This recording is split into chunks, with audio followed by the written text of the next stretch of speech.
Good morning, everybody. Just want to tell you we're going to change the show up today. We're just going to go to a live link of Rachel Reeves for the whole Flow show, and I'm going to go out down the cafe and get some breakfast.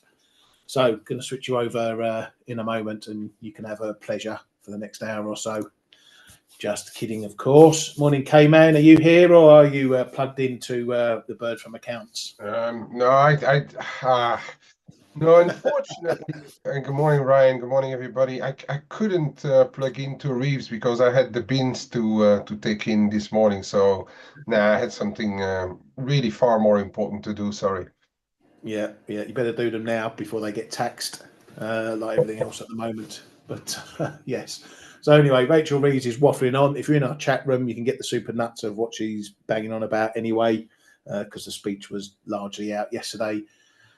Anyway, I think that's potentially why we're seeing a little bit of a bid in the quid the last couple of days, just because they've been on a bit of a growth push or growth offensive for the last few days, but we'll get to that shortly if I can be bothered. Right, straight over into Japan because there's now happening in China right now because they're all on their hollybobs. A bit of news missed yesterday. PM Ishiba has nominated Junko Koida as the replacement at the BOJ. Adachi is leaving and term ends in March, and so the new girl is being nominated to go into the BOJ. Apparently, she's a bit on the hawkish side, as much as you can be, being in Japan. Apparently, a proponent of not necessarily waiting for the economic numbers before moving on policy. So that's something we'll have to deal with later on. Not expected to vastly change the landscape at the Bank of Japan, but potential hawk going in to that one. Mr. Ishiba is also trying to play nicely with Mr. Trump. Apparently, he's going to look at taking some shale gas imports from the US to show that he's ready to do some deals with Trump. Japan, touch wood, could be one of the countries, maybe like the UK, that actually swerves having the tariff stick waved at it. As we know, Trump had a great relationship with Abe back in his first term. He gets on with Japan a lot, so likely that's one country that plenty of deals are going to get done pretty quickly, and they won't get harmed too much, but we'll wait and see for that. RBNZ's Chief Economist Conway says without future shocks, the OCR official cash rate will tend towards the neutral interest rate. It says the long-term nominal neutral interest rate currently lies between 2.5 and 3.5%. That's with their current rate at 4.25%. So still quite some room for cuts from the RBNZ. Over in Australia, we had the CPI data out overnight, and good news for the RBA in wanted inflation down. Pretty much all the measures came in lower and lower than expected as well. Quarterly year-on-year CPI 2.4, bit below expectations for down last month. Their trimmed mean doing similar, coming in below expectations, good chunk down. Their weighted quarterly mean, a bit like a core type number, also coming down. The December number, though, that went up as expected to 2.5%, but the market has largely ignored that. Some banks putting forward their rate expectations, Westpac being one of them. They now see a cut coming in February. They last projected that they would cut in May. Some of the others also bringing their rate cuts similarly from May to February. So a bit of a dovish tilt from the banks. Whether that means they are going to cut in February, it puts the potential balance of risk to another hold. The Australian economy is holding up broadly.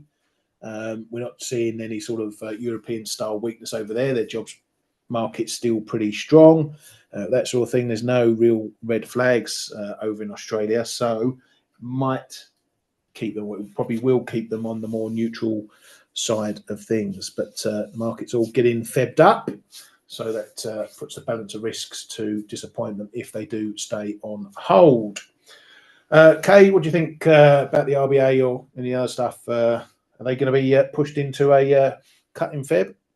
I think they should actually, Ryan, just to make sure that and that they keep their economy a bit zooming, because.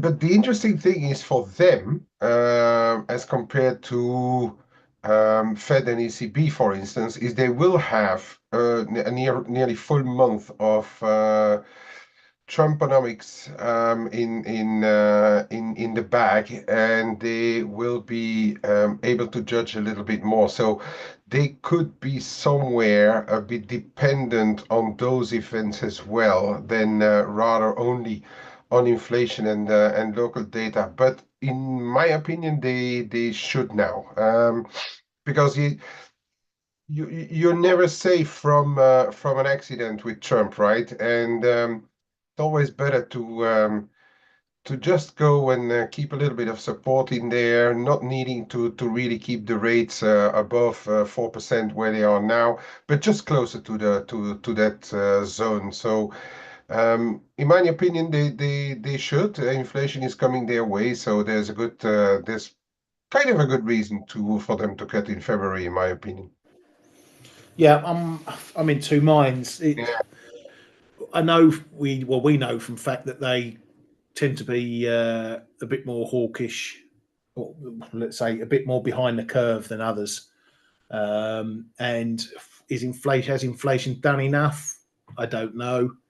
I wouldn't be surprised if they stayed on hold, and that goes against my trading position.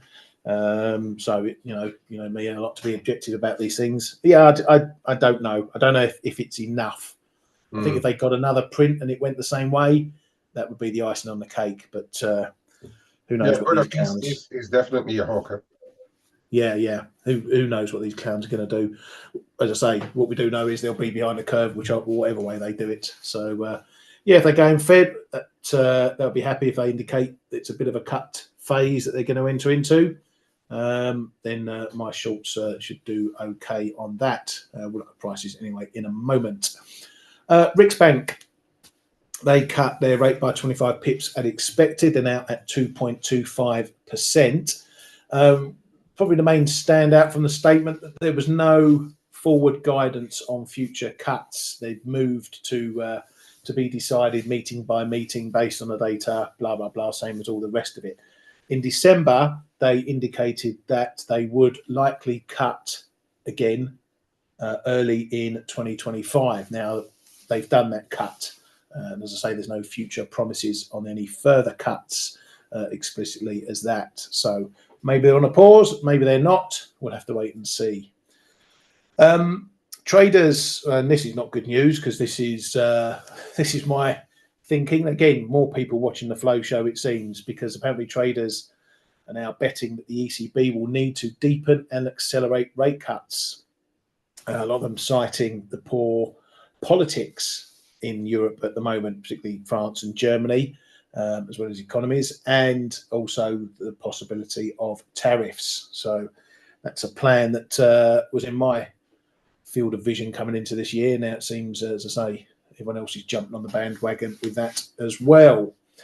To prove that point, German consumer confidence disimproved, shall we say. It went to minus 22.4 from minus 21.4, so worse there.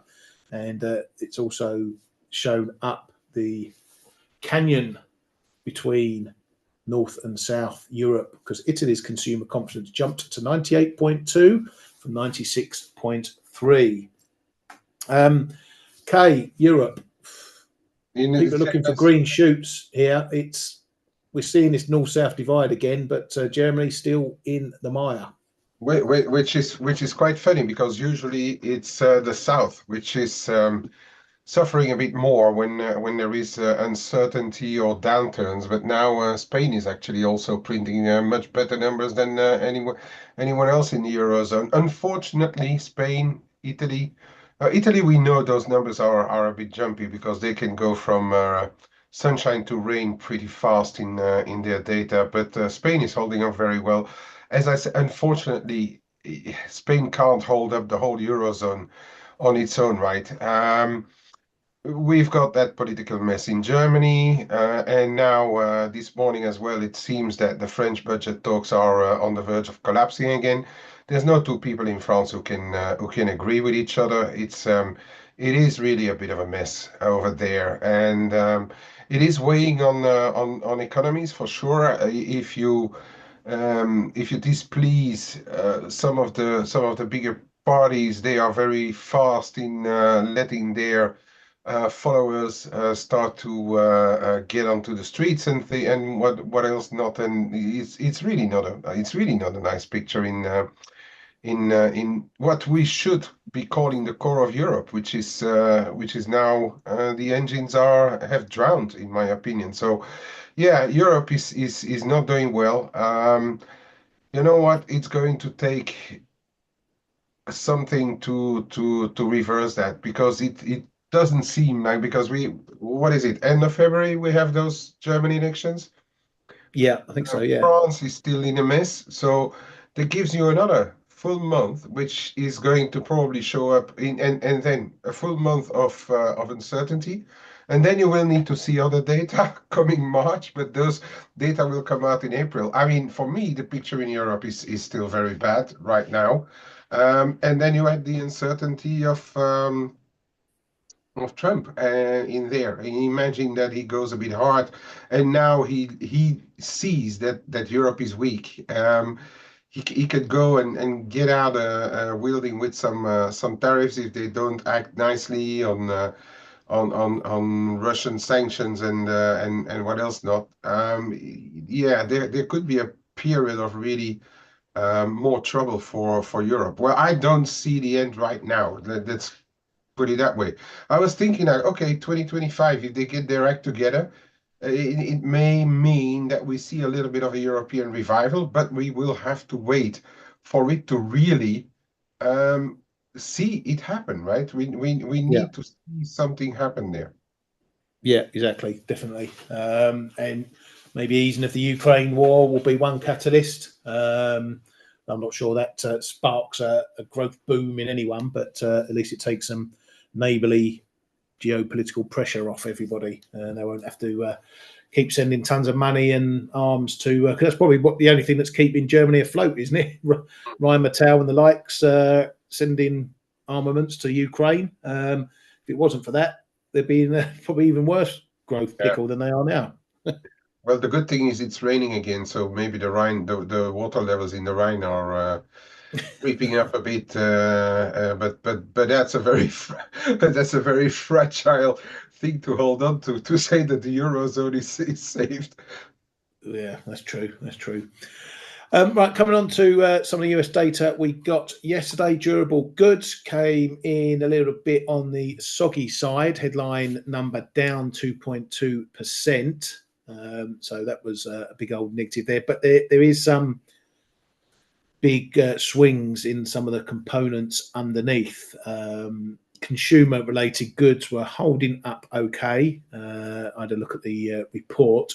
The main drag on that number was from transport, which fell a whopping 7.9%. These numbers, there are some really volatile numbers within this: defence, aircraft, that sort of thing. But it was transport that did a lot of the damage to that number. So bad number, but not horrendous when you look at the components. As you can see, there was still a gain in those core durable goods there, even if it was a little bit of a miss. We had some house price data out as well. The FHFA yearly number coming down 3 pips to 4.2%. On the other side, we saw the Case-Shiller 20 city number year on year going up to 4.3%.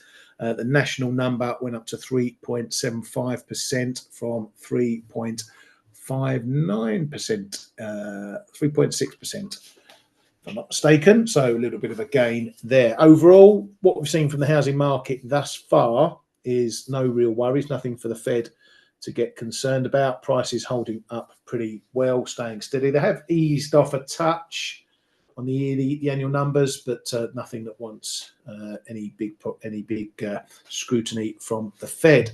What might get some scrutiny from the Fed was what happened in the Conference Board consumer confidence data. We saw a bit of a pullback in the headline number, though there was a bit of a wild revision. We saw consumer confidence coming in at 104.1 versus 105.7 expected. The prior was 105.9, which got revised up to that 109.5. So pretty big revision up, which makes the drop look even bigger, but it makes last month better. So it swings and roundabouts. But the important factor from that was 1 year CPI expectations rose to 5.3% from 5%. As I've been pointing out from the Michigan numbers, we saw a big jump there in the inflation expectations, both for the 1 year and the 5 to 10 year number, up to 3.3%. We got a little pullback on Friday to 3.2%. So this is now 2 surveys showing inflation expectations at the consumer level rising quite significantly. And as I'm often fond of pointing out, inflation expectations make up a big part of central bank thinking, because if people think prices are going to go up, they can do their buying now, and you get a little bit of a growth spurt that then dies off later. Not to mention the inflationary impact of stuff going up as well. So that might be something that the Fed touch on or Powell touches on tonight, although some Fed members don't see the expectations as being too harmful, but the data is suggesting otherwise. What do you make of the US numbers, Kay, that we've got at the moment?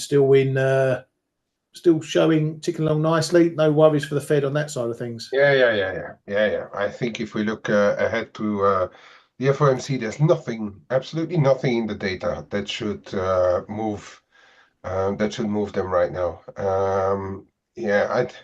It's just without even talking about how they compare to the rest. It's nothing in the data is telling me that they should do anything at all.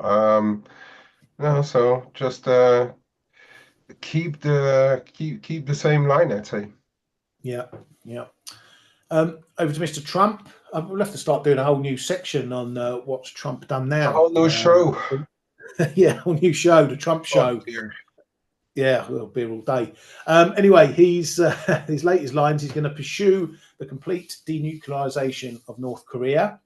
And now the big news is he has basically offered, or sources say he's going to offer, all federal workers who want to take voluntary redundancy by the 6th of February, he will continue to pay them up until September. He's targeting around 5 to 10% of government workforce. That's around 3 million people who work for the government. So 5 to 10% is effectively an NFP print. That's 150 to 300,000 people who, if they take up his offer, will be coming out of federal government jobs. Now, don't ask me how it all works over there. What happens if you get redundancy in terms of jobless claims and things like that? But if we just take it at the worst case outcome, as we say, that's potentially 300,000 people dropping out the jobs market or the employment market. So it's a known unknown, but don't be surprised if we see that impacting in the NFP. But I don't know when. I don't know if it will happen when they effectively stop getting paid in September, whether it counts up from the 6th of February. Obviously too soon to hit the current NFP report, but we might see that early March.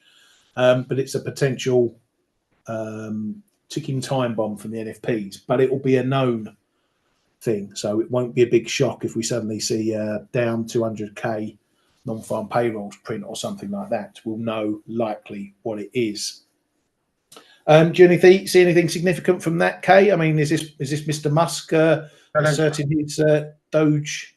For the data, as you say, it will be telegraphed. But I think, yeah, it's hard to really say too much about it right now, because we will have to see what other measures they start to put in place. But if you combine it with those famous non-documented migrants or immigrants being sent back over borders, it may all of a may all of a sudden add up to a huge pile of workers getting out of the market. Although some of the migrants have not been taken into account either. But anyway, I mean, we are.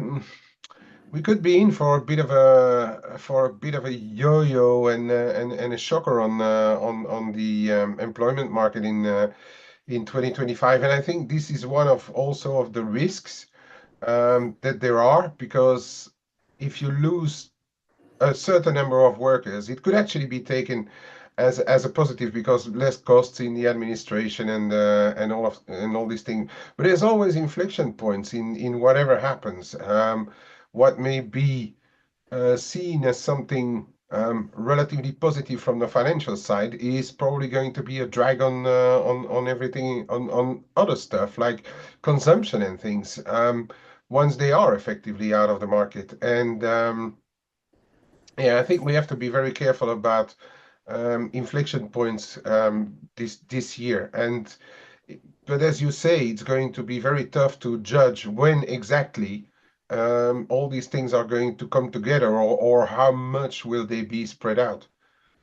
Yeah, exactly. So it's hard to quantify, Yeah. but it's possible that it's going to be coming along, and yeah, we'll have to judge the ramifications as we see them, I think. Right, let's go talk about AI, shall we? Because everyone's jumping on the bandwagon, and I'm sure China's just trolling the US at this point, because apparently Alibaba has released an AI model that it says surpasses the DeepSeek model. Alibaba is the cheap Chinese knockoff. Well, they do everything over there. Like, you can buy a tractor if you want from Alibaba, and some of the other bits and bobs crap over there. So they're all getting on the bandwagon now. I don't know if, as I say, this is trolling the US and the likes of Nvidia, saying that they can do all the stuff you can do cheaper, faster, better than everyone else. Unsurprisingly, the US has stepped up to ban the use of DeepSeek over security concerns. The US Navy being the first to say that no one's going to be allowed to use that within their walls.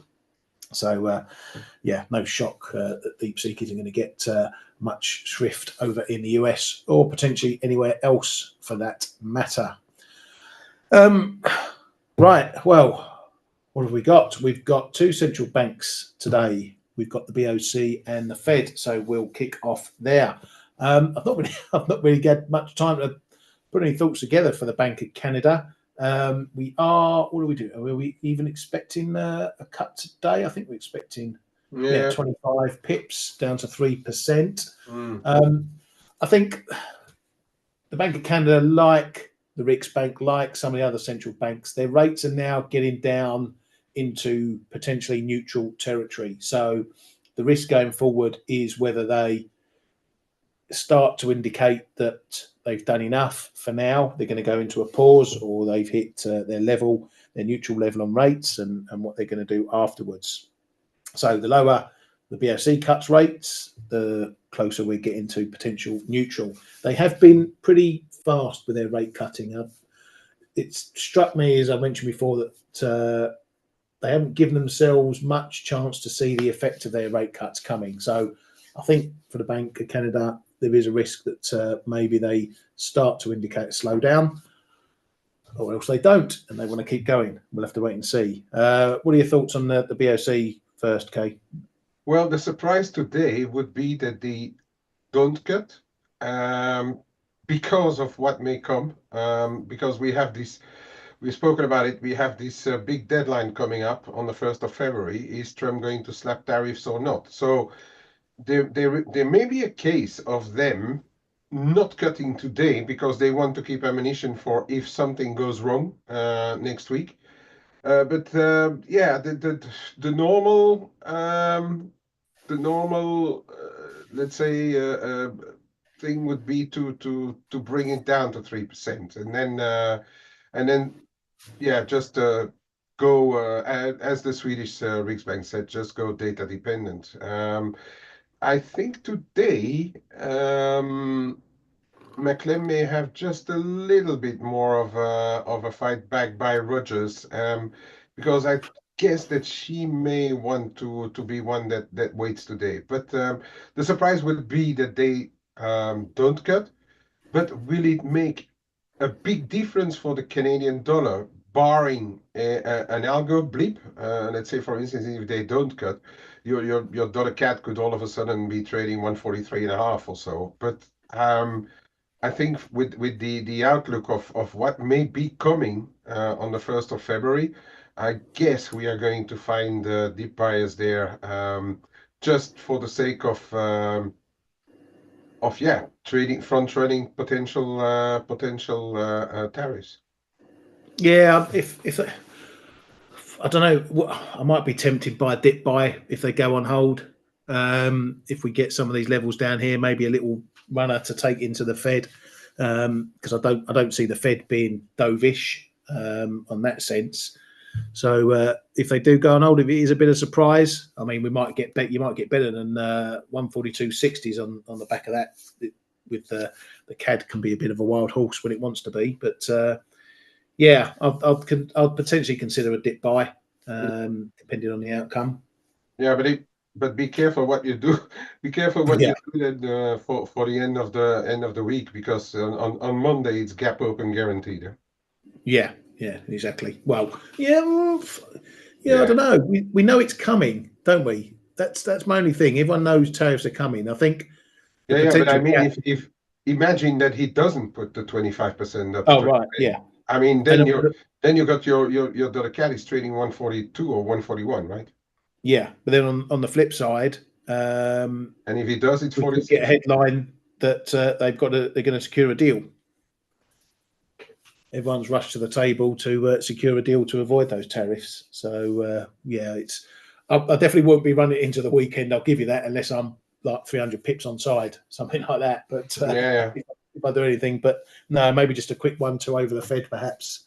Um, but we'll see. So moving on to the Fed, I think Powell's task today is stopping the market from getting too hawkish. Okay, we are expecting them to pause, keep rates on hold today. The risk for Powell is how the market deems this pause or how they sell this pause. Is it just a skip, or are they going to be on hold for several meetings, 2, 3 meetings?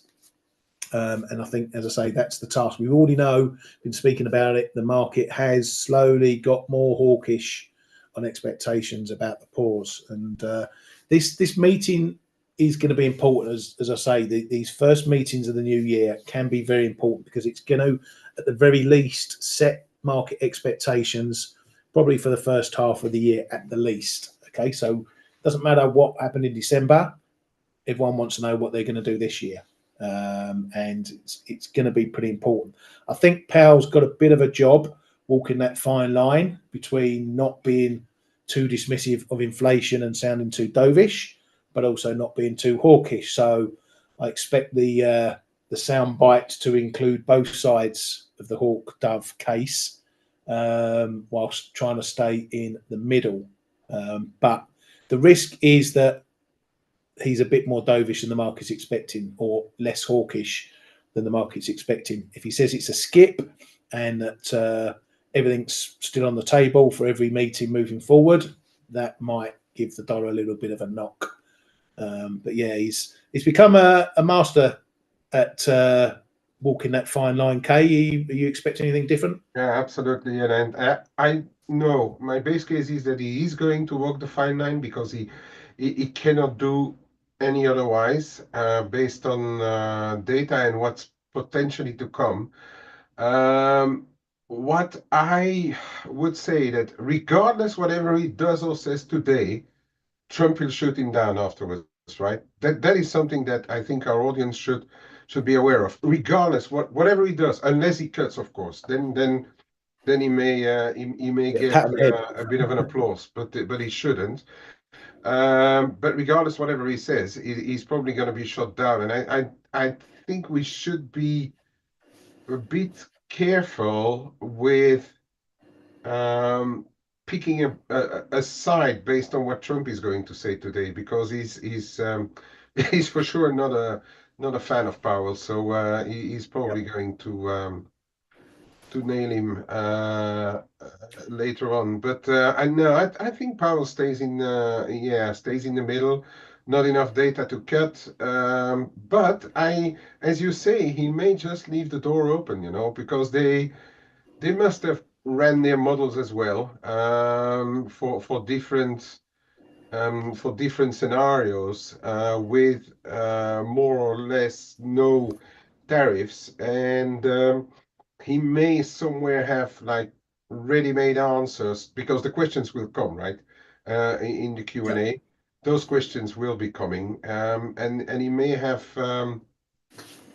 some model-based ready answers to give to the press. So there may be a little bit of a hint, I would say, at the potential risks of slapping higher tariffs, and but in which case he will actually go a little bit the way of the way Trump wants to see it, because if you say that there are risks to your economy, okay, and we have been talking about risk to inflation, about tariffs and things like that, but it's much more complicated than that, in my opinion, because you may have risk to inflation, whatever side, but then you have a big risk to growth, global Yeah, growth. I mean, a lot of tariffs can put a very, very big cap on not only non-US growth, but even the US growth as well on the back of it. So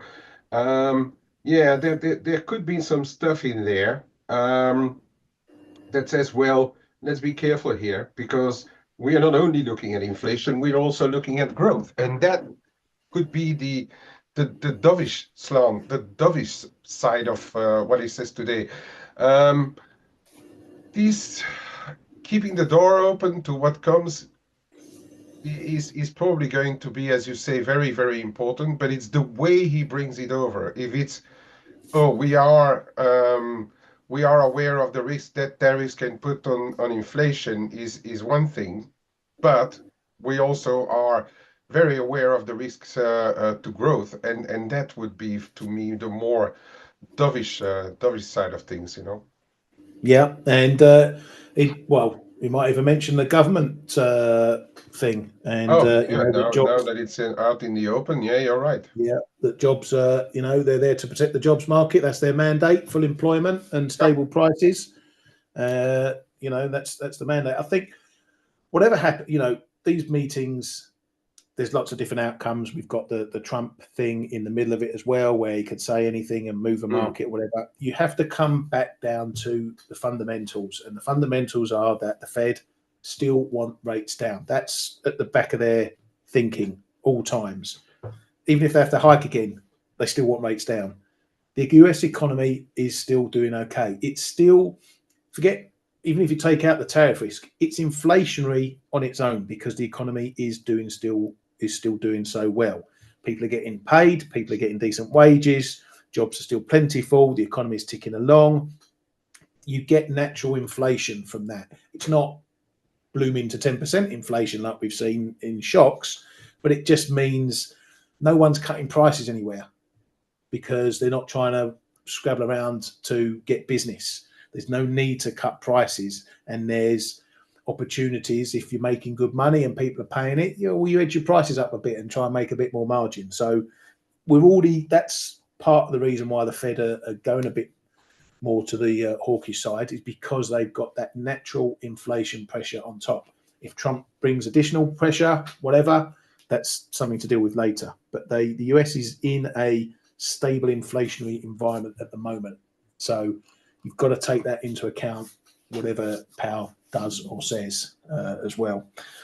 yeah. One thing I did miss out on, Yeah, go on, mate. Take Trump out of the equation. This would be the easiest monetary policy meeting they would have had in years. But now you have that thing, and whatever he brings to the table, as you say about those jobs and stuff. It's going to be a mess, I think, from now on. A real mess. Yeah, exactly. And as Mike's just said, Canada and Mexico just need to agree to reopen the USMCA negotiations earlier than scheduled, well, before Saturday, and that might ease things. Well, we've had Canada's Freeland. She was the economic minister up until December. She quit that job in Trudeau's government to actually run for leader. Now she says that Trump is targeting allies to send a signal to China. And that Canada can be a partner to the US in rebalancing trade. Now, one of her sales pitches for becoming new leader is that she will call on day one, if she becomes leader, on day one, call for a summit of nations targeted by Trump if she becomes leader.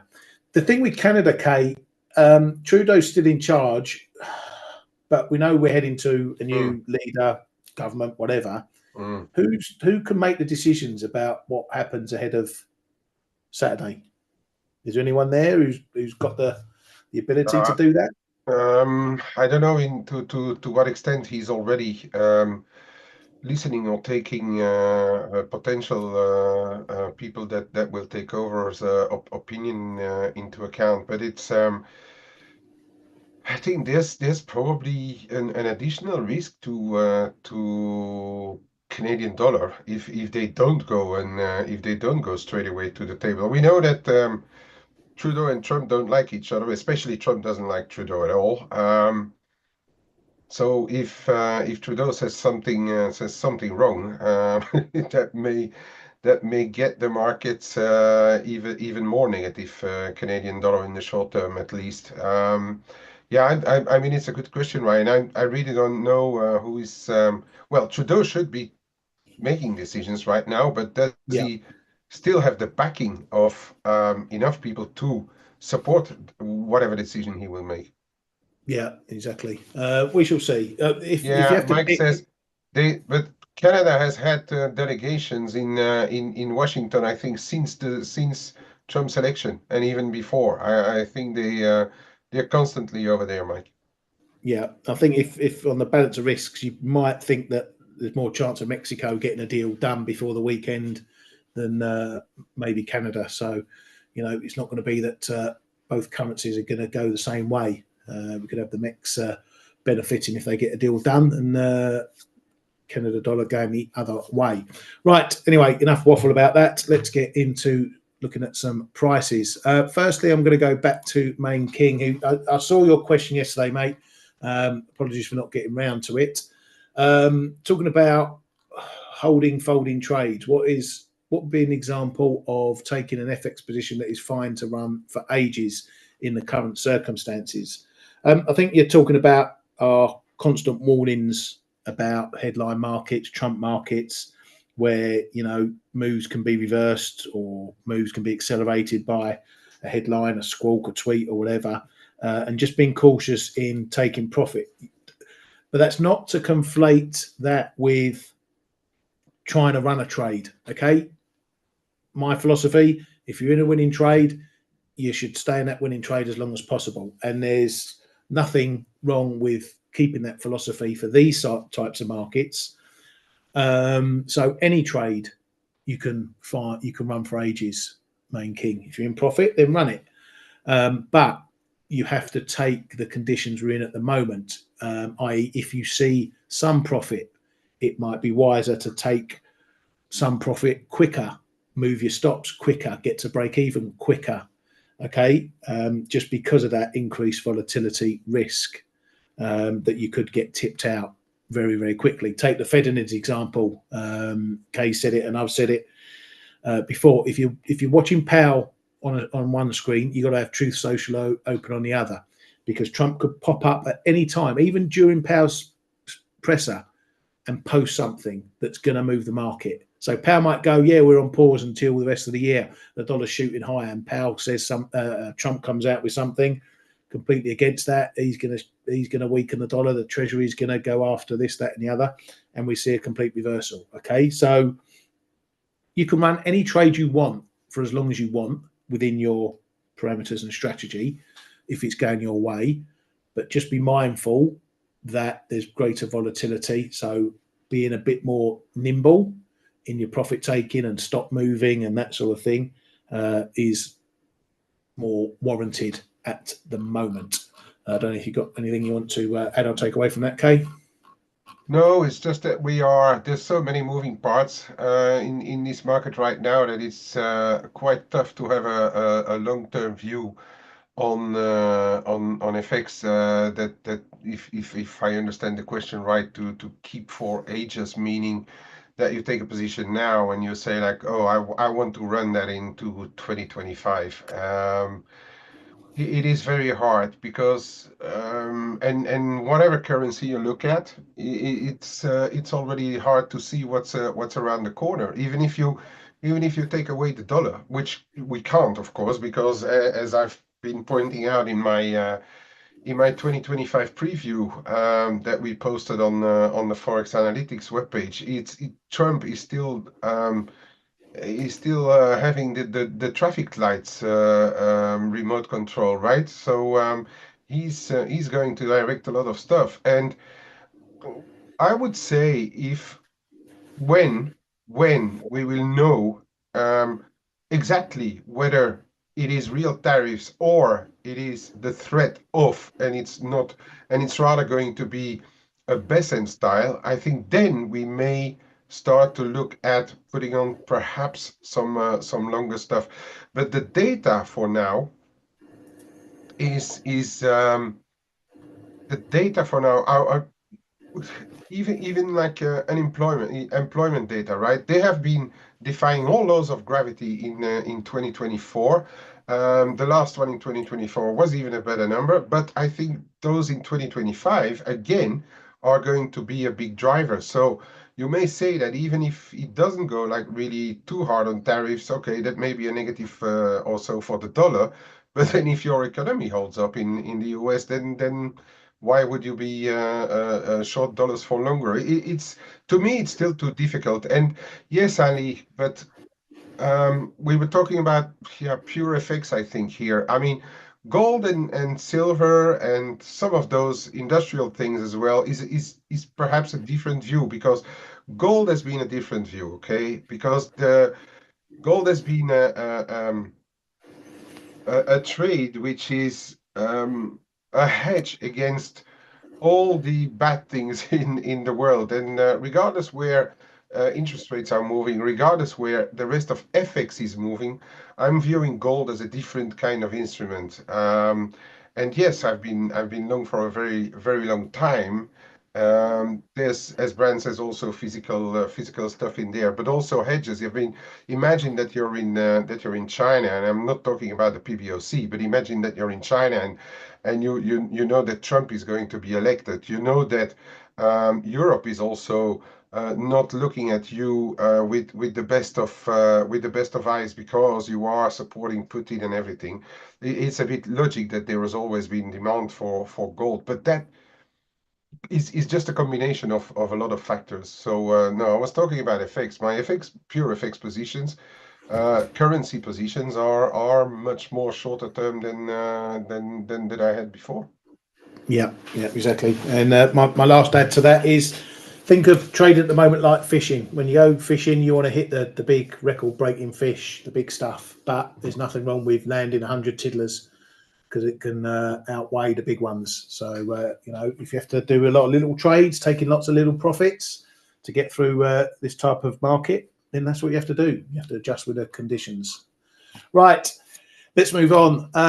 Kay, I'll leave Aussie dollar to you. I'm going to look at my Aussie Kiwi because that had a move over the Aussie data. We got a move down to 110. It's bounced. We're now knocking around this old 38.2 fib. Can't get under this 15-20 level, whatever you want to call it. There's a few little bits and bobs around here, but at the moment we're holding below it. So if the RBA get more data like this and the market starts pricing in more cuts, then we're probably heading a bit lower. Whether we're going to get down to these lows again is another question.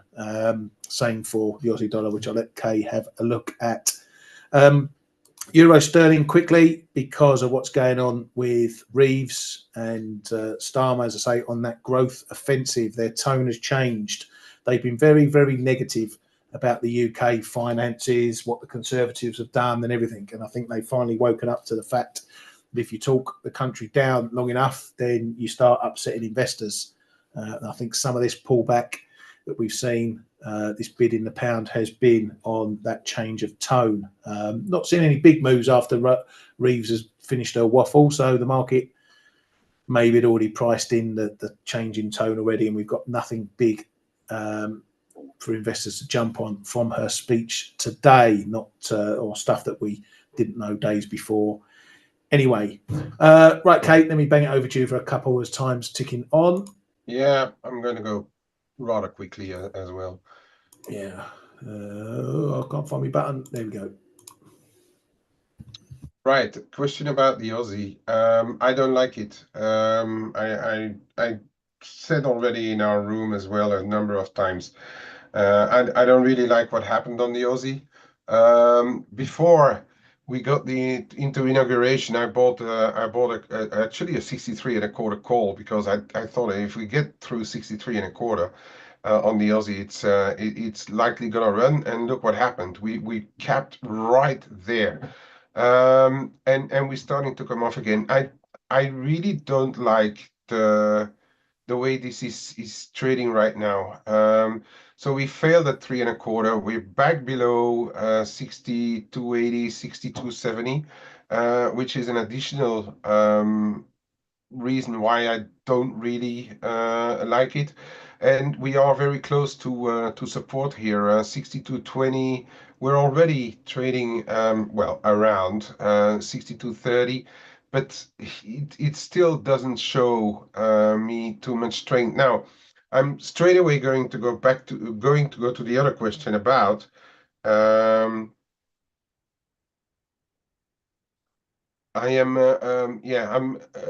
about these month-end flows. Okay, today we are trading value date month-end, and as you know, there's two things that we need to look at in month-end. On the value date of month-end, which we are trading right now, we might see a bit of U.S. corporate dollar shopping. It's not a guarantee. There's been months in the past 6 to 9 months where we didn't see anything happen at all. And based on equity moves, we should see small reversals of that into the end of the week. But if you look at what the European bourses have been doing since the beginning of the year, I would not be speculating on any euro moves. And of course, we have the Fed, and we have the first of February potential, because we always talk about Canada and Mexico, but Trump could be in super form and start to talk about any other country in the world as well. So I'm not sure that I'm going to trade too much of month-end stuff this time. But anyway, Aussie dollar to me, bit at risk here. Okay. So we could be in for a bit of a move down. I would say somewhere around 61.75, if the market thinks that if the Fed is holding the line relatively firm. We could see a bit here. I really think that we need to get back first of all above 62.70, 80, and then the real thing, and we see same thing on the Kiwi. Yeah? The real thing for me is the real level is 63 and a quarter, even on the in the more medium term as well. That really has to go before we start looking at a more medium-term recovery of the Aussie. For now, it's really, you can see as well a bit of a bear flag. It's really not looking good still for me. I will really wait to form a better opinion, especially if you're looking at buying it, but I trust you don't. I'm just going to run through the euro dollar since we've broken this, which could also be seen as a bit of a bear flag again, around the 104 104.40 50. It came in offered. I think today, and also looking at how it's going in Germany, France, etc., there is a case for this to trade a little lower going into the Fed this morning, maybe 103.70, maybe 103.5. I do think that any bounce up to 104.5 before the Fed would run into a bit of resistance there. That's the euro dollar. I'm still not a fan of euro all in all. Okay, um, sterling is looking dangerous here, but it's trying to hold. It is trying to hold up. So 124 figure 15 is your little zone here, and I'm just going to stop on this. I think 124 figure 15, wherever you end up after the Fed maybe tonight, is going to be important enough for the cable in the short term. Okay, and with that, back over to you, Ryan. Thank you very much, mate. And that's it. Yeah, a bit of a long one today, but we try and squeeze as much in as possible. Don't forget to come and join us on Face over with the US lot later on. We'll try and make sure they squeeze in the BOC as well, because you know what them lot are like. They'll just be talking about the Fed all day. So have a good day, everybody. Trade safe later on, across both central banks. Watch for that True Social platform as well, and we'll see what's happened tomorrow. Have a good one.